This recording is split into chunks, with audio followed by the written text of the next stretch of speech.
Muy buenos días, memoria y neurociencia.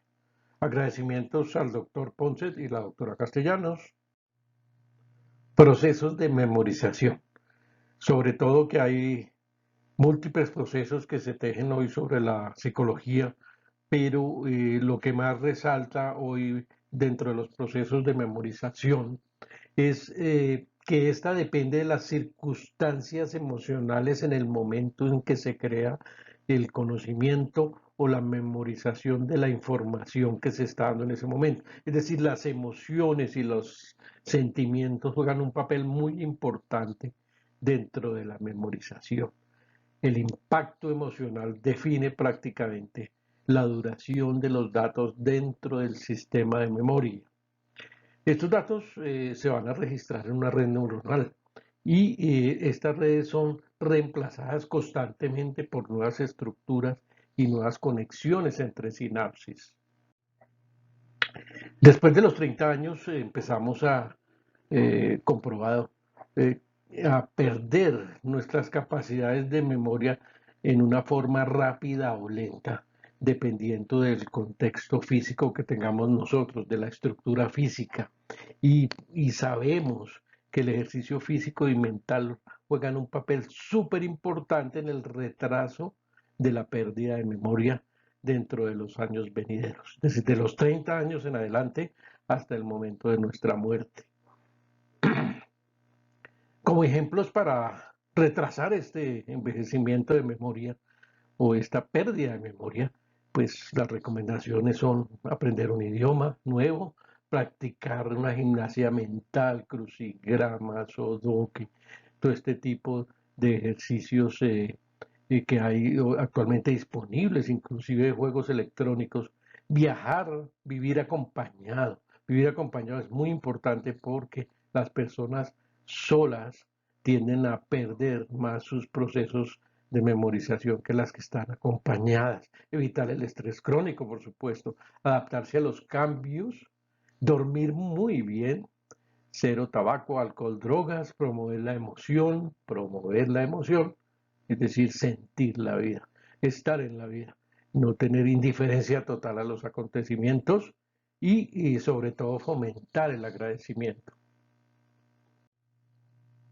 ¿Dónde está la memoria o la conciencia o algún otro proceso cognitivo?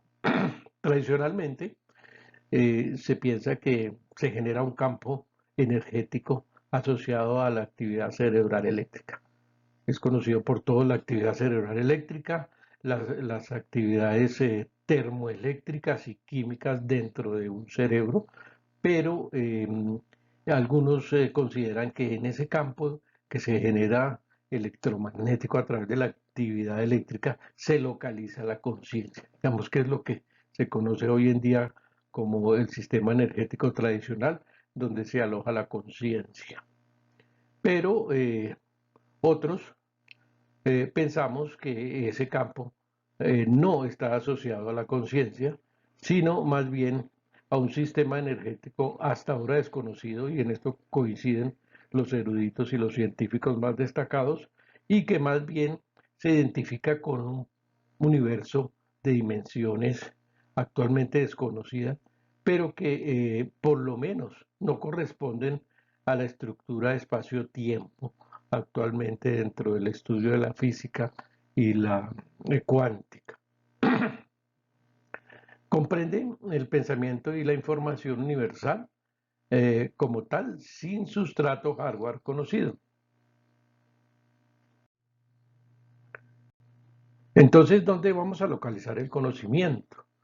Eh, la red sería la clave para el conocimiento y es el pensamiento actual, donde en la red neuronal se localiza el conocimiento como una estructura eléctrica o electroquímica que conforma un patrón muy definido electromagnético y electroquímico. Entonces, algunos consideran que esto es el, la localización del conocimiento y que se basa en un código correlacional donde el todo representa y se entiende y se manifiesta no como tal, sino como como un ente diferente a cada una de sus partes por separado. El todo se codifica, especialmente la información y el conocimiento y el análisis.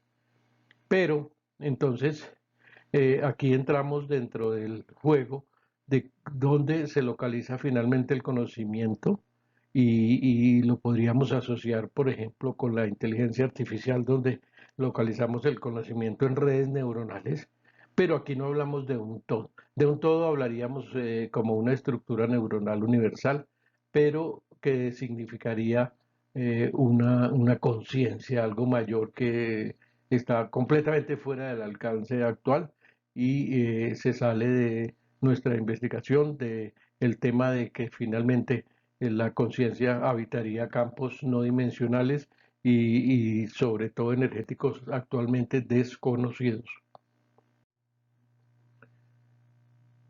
El grupo neuronal hace parte de otras redes y se relaciona con otros sistemas dinámicamente construyendo el conocimiento.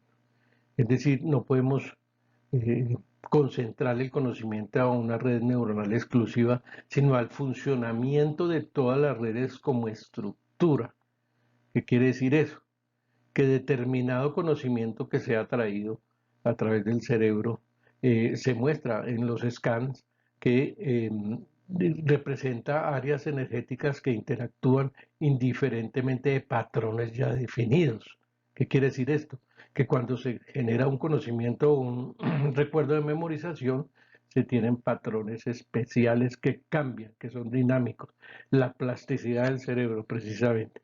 Entonces, esa creencia antigua de que son áreas exclusivas donde el cerebro define el conocimiento ya no es aceptable y más bien se aplica en cierta forma y en una menor jerarquía a la automatización. Por ejemplo, tener asociado a un grupo neuronal el movimiento de una mano o el movimiento de un brazo o una actividad motriz cualquiera, que entre otras cosas podría ser temporal porque ya hoy en día se pueden transportar esas funciones neuronales, esas redes a partes a otras redes que los pueden reemplazar. Entonces, estas redes son localizables, como por ejemplo la zona del reconocimiento visual, el motriz, la parte del oído, el audio, etcétera. Un grupo neuronal hace parte de muchas redes y la creencia antigua nuevamente de que existen áreas exclusivas del cerebro ya no aplica en el sentido de conocimiento y memorización y experiencia, sino en partes muy concretas como son sensaciones específicas de los sentidos. Las neuronas en los primates nos han mostrado prácticamente que esto es así y que corresponden a lo que llaman el working memory. Los psicólogos hablan de memoria a corto, largo plazo y de trabajo independiente de la inteligencia humana. Entonces, son puntos que vale la pena mencionar. ¿Qué hacemos con el cerebro? Es una interfaz de red externa e interna, ¿no? Entonces, cuando hablamos del conocimiento y la memoria cerebral, estamos hablando de un conocimiento que está interconectado, perdón, tanto con el exterior como con el interior. Entonces, no abarca solamente una red interna muy limitada, sino que tiene conexión con algo exterior y con algo interior. Esa conexión ya en cierta forma se verifica más con hechos, con ejemplos, que con la física misma, ¿no? Porque, es decir, a través de las experiencias extrasensoriales, los recuerdos del pasado, las experiencias después de la muerte, y bueno, hay un sinnúmero de ejemplos que nos muestran cómo las redes se van interconectando tanto hacia el exterior como hacia el interior del ser. Con esto terminamos. Muchas gracias.